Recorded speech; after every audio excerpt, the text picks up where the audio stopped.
آج کی دنیا artificial intelligence, space exploration, genetic engineering اور کوانٹم فزکس کی طرف بڑھ رہی ہے، مگر حیرت کی بات یہ ہے کہ 1000 سال پہلے مسلمان سائنسدان ایسی دریافتیں کر چکے تھے جن پر آج کے سائنسدان بھی تحقیق کر رہے ہیں۔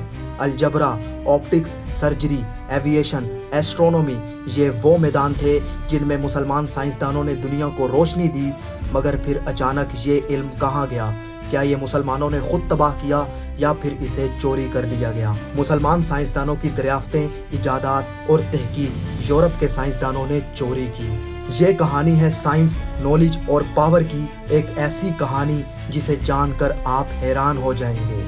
آج جب ہم سائنس کی بات کرتے ہیں تو ہمارے ذہن میں ناسا، MIT اور سلیکان ویلی جیسے نام آتے ہیں، لیکن 1000 سال پہلے اگر کوئی علم کا اصل گہوارہ تھا تو وہ بغداد، قاہرہ، قرطبہ اور سمرقند تھے۔ یہ وہ دور تھا جب یورپ تاریکی میں ڈوبا ہوا تھا، جہالت عام تھی اور سائنس کو گناہ سمجھا جاتا تھا، مگر دوسری طرف مسلمان سائنسدان medicine, mathematics, astronomy, optics, chemistry اور انجینئرنگ میں حیران کن ایجادات کر رہے تھے۔ بغداد میں بیت الحکمت قائم تھا، جسے ہاؤس آف وزڈم بھی کہا جاتا ہے، جہاں دنیا بھر کے علوم کا ترجمہ اور تحقیق کی جاتی تھی۔ اندلس یعنی کہ اسپین میں یونیورسٹی آف کورڈوبا یورپ کی پہلی یونیورسٹی تھی جہاں مسلم، کرسچن اور جیوش اکٹھے علم حاصل کرتے تھے۔ الخوارزمی نے الجبرا ایجاد کیا جو کہ آج کے کمپیوٹر سائنس کی بنیاد بنا۔ ابن الہیثم نے کیمرہ اوبسکیرا ایجاد کیا جس پر آج کے ماڈرن کیمراز کا نظام بنا۔ الزہراوی نے سرجیکل انسٹرومنٹس ایجاد کیے جو کہ آج بھی استعمال ہوتے ہیں۔ عباس ابن فرناس نے دنیا کی پہلی فلائنگ مشین بنائی جس نے ایوییشن کا تصور دیا۔ زکریا الرازی اور ابن سینا کی تحقیق پر فارماکولوجی اور ڈائیگنوسس کے اصول بنائے گئے۔ لیکن سوال یہ ہے کہ یہ سارا علم کہاں گیا؟ مسلمانوں کا یہ شاندار دور کیوں ختم ہو گیا؟ 1248 کا زمانہ، عباسی خلافت کا دارالحکومت بغداد دنیا کا سب سے بڑا تعلیمی مرکز تھا، لیکن 1258 میں ایک ایسا واقعہ پیش آیا جس نے صدیوں کی علمی ترقی کو جلا کر راکھ کر دیا۔ بغداد اس وقت کمزور قیادت کے ہاتھ میں تھا، فوج انتشار کا شکار تھی۔ خلیفہ کو حملے کی خبر دی گئی مگر اس نے اسے نظر انداز کر دیا اور ہلاکو خان نے اپنی بے رحم فوج کے ساتھ بغداد پر حملہ کر دیا۔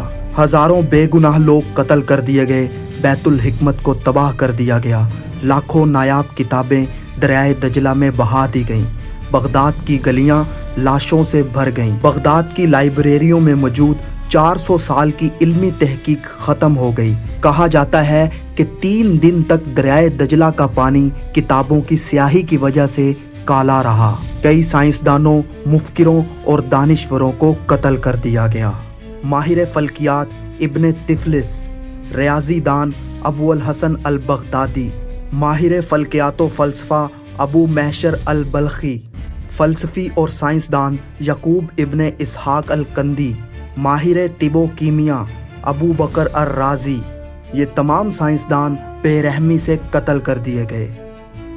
تاریخ ہمیں یہ تو بتاتی ہے کہ بغداد کی تباہی میں لاکھوں کتابیں ضائع ہوئیں، مگر کیا آپ نے کبھی غور کیا ہے کہ ان میں سے کچھ علم صدیوں بعد یورپ میں دوبارہ کیسے دریافت ہوا؟ کیا واقعی وہ تمام کتابیں جلا دی گئی تھیں یا کچھ مخصوص ہاتھوں میں پہنچا دی گئی تھیں؟ مسلمانوں کی سائنسی ترقی کو صدیوں پیچھے دھکیل دیا گیا۔